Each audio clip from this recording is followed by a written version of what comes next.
El Dorado. Welcome to this week's episode of Lunchtime Live, our weekly storytime broadcast. Thank you so much for joining today. I hope you were all doing well and had a great weekend, enjoyed the beautiful weather. I also hope that you've been working on your readathon bingo boards because that is something that is happening right now throughout the whole month of April. It's an amazing opportunity to read in lots of fun and different ways, to connect with reading in new ways. And of course, it's an opportunity to win lots of awesome prizes. So I hope you're all doing that as well as part of our school library month celebrations. It's been great to see so many of you come down to the library this past week, and I'm looking forward to planning lots of fun activities for you and your classes for the rest of the year. So anyway, guys, today we are going to read another book. I told you last week that our theme for April for our Lunchtime Live stories will be School Library Month. And we are going to be reading a few books about the library. Today, we are going to read this book called Goldie and the Three Libearians. Get it? By Jackie Mims Hopkins. And this book is illustrated by John Manders. And this is a fun version of Goldilocks and the Three Bears, except it is all about the library. So I think this will be a fun one to read today. Let's go ahead and jump in. Okay, so here is Goldie and the Three Libearians. And like most good fairy tales and fables, it starts with the words once upon a time. Once upon a time, nestled deep in an enchanted forest, there lived a book-loving bear family. Papa Bear was a public librarian. Mama Bear was a school librarian, and their son, Baby Bear, was a librarian in training at the Grizzly Preschool.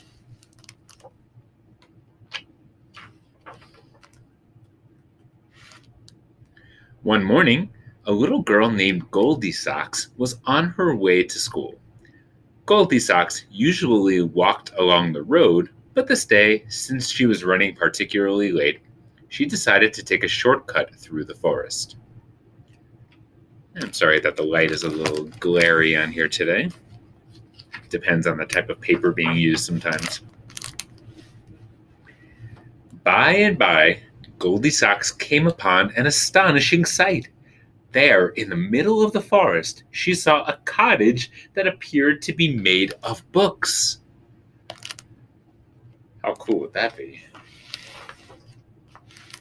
Goldie loved books more than bears love honey, so she went up to the house for a closer look. She knocked on the door, and to her surprise, it creaked open. Cautiously, Goldie peeked inside. Shelves and shelves of wondrous books lined the walls. She called out to see if anyone was home, but no one answered. Goldie knew she shouldn't go in, but the temptation of all those books was more than she could bear. Once inside the cottage, Goldie went straight to the shelves and began browsing through the books. The first book she pulled off the shelf was too big. In fact, it was so heavy, it fell on the floor. Goldie went to another shelf, but the book she took from this shelf was too little. Then she looked through some non-fiction books and found one that was just right. And of course, we know that non-fiction books are books that contain facts and information for us to learn from, right? Not made-up stories. So she found one that was just right. Have you ever tried to find a book that was just right and maybe had a hard time? We'll talk more about that after. Goldie wandered over to another shelf and opened up a chapter book.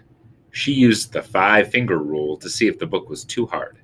She started with a closed fist. When she came to a word she couldn't read, she put one finger up. All 5 fingers went up while reading the first page of the book, so she knew that the book was too hard for her. She tried another book, but it was too easy. Then she found a book of fairy tales that was just right.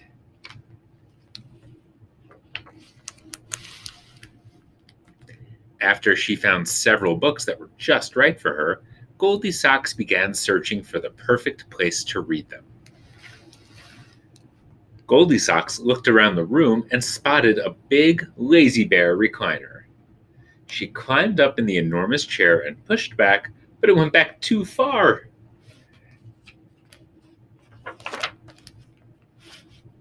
She surveyed the room again, and this time she spied a poofy couch with lots of pillows. Goldie Socks sprang into the air and landed smack dab in the middle of the couch. Pillows flew everywhere.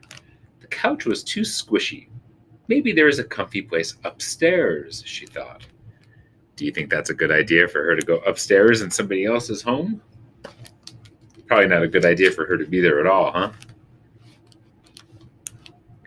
When Goldie Socks reached the top of the stairs, she saw a tent made out of a blanket. She crawled inside the cozy tent, opened the book of fairy tales, and began reading. Yes, this place was just right. Around noon, the 3 librarians came home for lunch.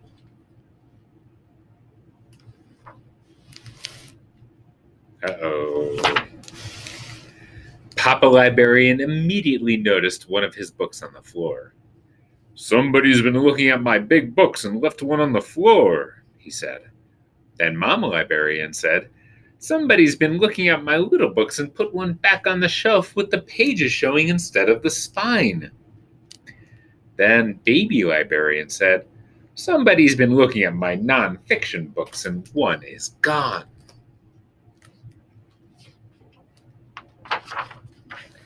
Papa Libearian looked at another shelf and said, "Somebody's been looking at my hard books and left one on the top shelf."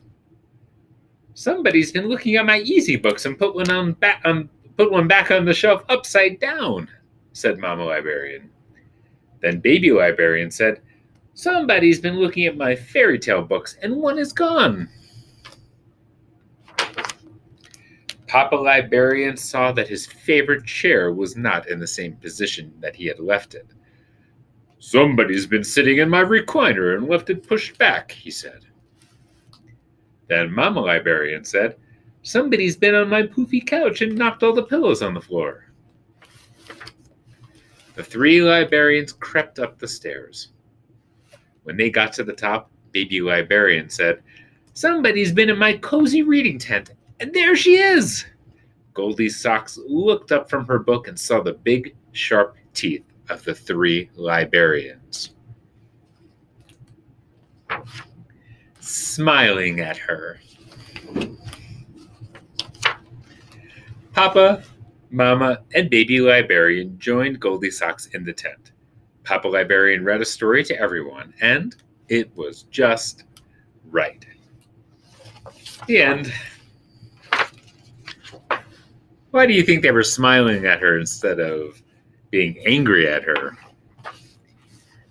As a librarian, not a librarian, but as a librarian, I love seeing people read. So it would make me smile as well. All right, friends, let's go ahead and talk about this a little bit. It can sometimes be hard, hard to find a book that is at the perfect level for you. When we read books, we don't always want to just find books that are really, really, really easy for us to read, because that doesn't really challenge us and push us as a reader. But we also don't want to read books that are way too hard, because if we do that, then we're going to have a really maybe frustrating time getting through the whole book. So I think a perfect book, a book that is just right, is one that makes us work a little bit, one that makes us learn some new words and challenges us a bit, but that we can also read by ourselves if we want to. It's okay to read books that are maybe a little harder than we're comfortable with, and sometimes we can read those with other people, and that is great too. But when you're trying to find a book that is perfect or just right for you to read as an individual person, finding a book that is a little bit harder than where you're at is kind of the perfect sweet spot. But a book that is too hard or too easy is maybe not just right. It can still be a great book to read, but it doesn't mean that it's just right for you. So what I'm showing you on the screen here is a simple way to think about this. This is the 5-finger rule, and we saw this talked about in our book we just read. So the way this works is you just choose a random page in the middle of the book. You just open up the book to any page, and you start reading it. And on this page, you start with a closed fist, just like Goldie's socks did in the book. For every word that is new to you, okay, every word that you don't know, that you have to kind of work through, you put up one finger, okay? So if you have no fingers up or just one finger, right? Maybe there's just one word that is new to you. This would be a fun thing to read, right? It would be pretty easy for you to read. It doesn't mean it wouldn't be fun, but it's not going to really challenge you, okay? If there are 2 words on the page that are new to you, that's sort of the perfect spot to be. That is a just right kind of book, right? A book where you're going to learn new words, you're going to grow while you read it, but it's not too difficult that it's going to slow you down too much, okay? If there are 3 words that are new to you, this might be the perfect kind of book to read with a buddy, to read with a partner, because between the 2 of you, I bet you can work through it pretty well. Same thing with 4 new words. That is something that could work well with a buddy, or it could be a great book to listen to. Maybe somebody could read that book to you, or maybe there's an audiobook that you can listen to. If you have 5 fingers up on one page, that means there's 5 new words to you that you haven't seen before, that you have a hard time reading. This book might be a little too hard for now, and that could be a great book to have somebody else read to you, okay? But just because it's hard now does not mean that it's going to be too hard a little bit later. So always keep books that are interesting to you in mind so you can come back to them. It's a great idea to even make a list on a piece of paper of books you want to read and check back once in a while. Try out the 5-finger rule again and see if it has changed since the last time you tried it. So friends, your challenge for today is to find a book in your home, or next time you come to the library, find a book here. Try out the 5-finger rule. Open up a page, see how many fingers you put up based on new words, and see if it's a just right kind of book for you or not. We actually have some signs of this 5-finger rule up in our library, so you can look for that when you're walking around. So friends, thank you so much for joining me today. I hope you enjoyed the book. I hope you enjoyed learning about the 5-finger rule, and I hope you have a great day. We'll see you soon.